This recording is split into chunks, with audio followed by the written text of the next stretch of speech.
Fertilizer. What is a plant fertilizer?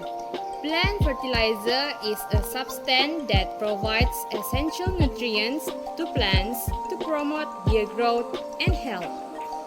Fertilizers can be natural or synthetic and typically contain three primary nutrients: N for nitrogen, P for phosphorus, K for potassium. Nitrogen to help with leaf and stem growth. Phosphorus to support root development, flowers, and food. In addition to this, fertilizers may also contain secondary nutrients like calcium, magnesium, and sulfur, as well as trace elements such as iron, zinc, and manganese.